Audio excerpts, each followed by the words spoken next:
Magandang araw po, welcome po sa aking channel, Nov9 TV. Patalasasan po, meron po ba kayong mga properties na napapabayaan or non-performing assets? Plan nyo ibenta, pero wala kayong oras pagbenta nito. Kung ito'y pagkakatiwala nyo po sa amin, tawag lang po kayo sa aking numero, usap po tayo, gawan ko po ng video for free. Yes, libre po. Wala po kayong babayaran. Tutulungan pa namin kayong mabenta ang inyong property. Kami na po bala sa marketing, sa boosting, pati po sa paid advertisements, even sa tripping. Hindi na po kayo mapapagod sa pag-entertain ng mga buyers. Kami na po bala sa lahat. Tawag lang po kayo. Nandito po tayo ngayon sa Cuenca, Batangas kung saan meron po tayong bagong video presentation. Isang residential farm property na may lot area na 1,675 square meters. Meron po itong dalawang bahay. Check po muna natin itong first house. Ito po yung main door, naka-solid wood door. Dito po yung dining area at yung kitchen sa dulo. Ito naman po yung living area o salas. Meron pong dalawang sliding glass door sa spasyo, sakto lang. Hindi naman siya ganun kaliit at hindi naman ganun kalaki. Maayos naman ang pintura ng ceiling at wall at ito'y naka-tiled flooring. Sa ngayon po, ito'y pinapaupahan pala ni owner. Kaya income generating po ito. Then dito naman po yung dining area na may malaking sliding glass window. May glass blocks sa dulo. At naka-tile flooring din po dito sa area to. Sa pintura, maayos din po. Meron pong kwarto dito. Pero check muna natin itong kusina. Yan po yung formal kitchen. May breakfast nook. Naka-tiled kitchen countertop. May stainless sink with faucet. Kitchen cabinets. Tiled kitchen wall. At customized kitchen window. Meron din pong exhaust fan sa dulo. Dito naman po yung first bedroom. Pasensya na po sa kalat. Gawa ng biglaan po itong pag-video shoot. Meron pong sliding glass window, ceiling fan, at maayos naman ang pintura ng ceiling at wall dito. At dito naman po sa kabila yung pangalawang kwarto. Mas malaki naman po ito. At meron pong dalawang sliding glass window at may ceiling fan din po. May access door po ito sa common toilet and bath. Yan po yung pintuan na access dito sa kwarto. At meron din po sa may kusina. Bali po, dalawa ang pintuan nitong common toilet and bath. So hindi nyo na kailangan lumabas kung sakali man na gagamit kayo ng banyo. Ito po ulit yung kusina. Ito naman po yung tinutukoy ko na access door dito sa common toilet and bath. Kung saan maayos naman toilet fixtures, naka-tile bathroom wall. At yun po yung pintuan papunta naman sa kwarto. Ito naman po yung access door papunta dito sa garahe. Yan po yung perimeter fence. Nakabakod na po itong buong property. Ito naman po yung covered car garage. Nakakasyang mga 4 na sasakyan. Napakalaki pa po ng bakanting lote na pwede nyo pang lagyan ng swimming pool o another bahay kung malaking pamilya kayo. O pwede nyo mang pagtanman. Ang kagandahan po dito sa property ito, ito'y along Barangay Road. At malapit pa sa barangay hall. Kaya kahit wala po kayo dito, may mga tao sa paligid. At hindi lang po yun, dito po ay napakatahimik, sariwa ang hangin, at malamig po ang klima. Ito po ay nasa mataas na lugar. Ang estimated elevation above sea level ay 945.5 feet. Malayo na rin po ito sa 14 kilometers danger zone ng Taal Volcano. Nandito na po tayo sa pangalawang bahay. Maayos naman po ang structure. Ito'y well-maintained, kaya ready for occupancy. Ito naman po ay halos hindi natirhan ni owner. Gawa ng nasa Amerika po sila. Kaya kung ang interested buyer ay nasa Amerika, mas mapapabilis ang transaksyon nyo. So check po muna natin. Samahan niyo po ako, pasok po tayo. Welcome po dito sa bahay ay ni Ma'am at Sir kung saan napakaaliwalas po. Ito po yung receiving area. Open concept lang siya hanggang sa living area. Kaya napakaaliwalas. Then meron pong pass-through window. May breakfast nook. At dito naman po yung dining area. Malaki din ang espasyo. May pantry, may drawer, at may built-in cabinet. May ceiling fan na rin po ito. Ito po yung formal kitchen.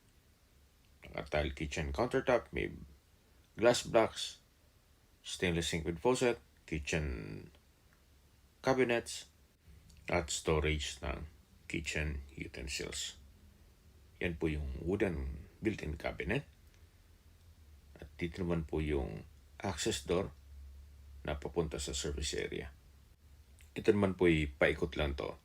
Meron pong access dito papunta sa living area. Kung saan, dyan po tayo galing kanina. At matatanaw nyo yung main door. Meron din pong sliding glass window dito sa dulo. At ito po yung first bedroom. Naka-solid wood door. May ceiling fan. Sa spasyo, sakto lang. Hindi din siya ganun kaliit at hindi naman ganun kalaki. Okay, check natin yung kabilang kwarto. Ito po yung second bedroom. Ganun din po. Naka-solid wood door. May sariling glass window. Maayos naman ang pintura ng ceiling at wall. At may wardrobe. Katabi lang po nito ang common toilet and bath. Kung saan maayos naman po ang mga toilet fixtures. At naka-tile bathroom wall na rin po ito. Lipat po tayo dito sa third bedroom. Mas malaki naman po ang espasyo dito. Meron pong dalawang steel window, may wardrobe, at ceiling fan. Labas po tayo. So dito naman po yung hagdan. Naka-wooden handrail at railing at concrete staircase. Samahan niyo po ako. Akyat po tayo. So, ito po yung papunta naman dito sa second floor kung saan meron po itong mga kwarto at view deck. Ito po yung first bedroom. Malaki naman ang espasyo. May built-in cabinet. Meron pong glass window sa dulo. Labas po tayo para check natin yung kabilang kwarto. Dito po sa kabilang kwarto ay malaki din ang espasyo. Meron din po itong built-in wardrobe o cabinet. Then may glass window. At meron po itong sariling toilet and bath.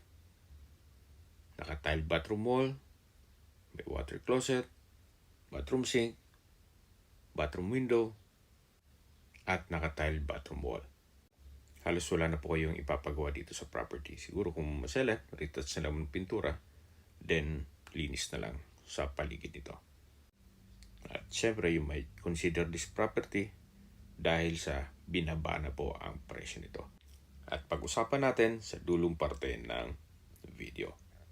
Ito po yung tinutukoy ko na view deck, balkonahe, o terrace, naka-tiled flooring, then yan po yung view ng Mount Makulot, at dito naman po yung bakanting lote na punong-puno po ng fruit-bearing trees kaya na langka, saging, mangga, nyog, papaya, at marami pa pong iba.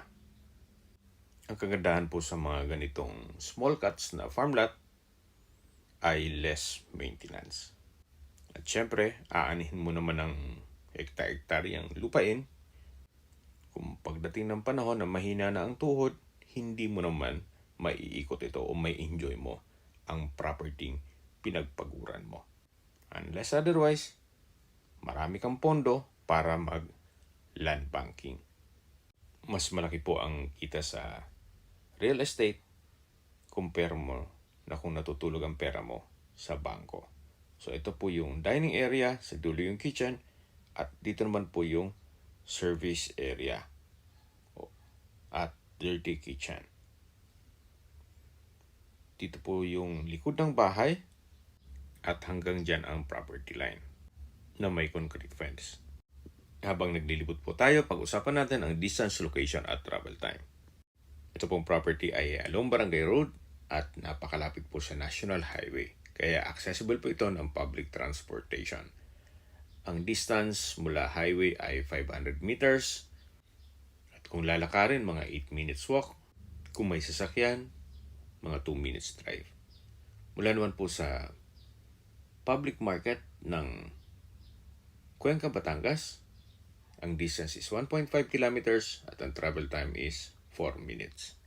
Sa Cuenca po ay kompleto rin gaya ng supermarket, banks, groceries, hardware, drugstore, at hospital. Yan po yung lagi kong binabanggit sa aking video na dapat yung i-consider sa paghahanap ng property, yun meron pong malapit na hospital.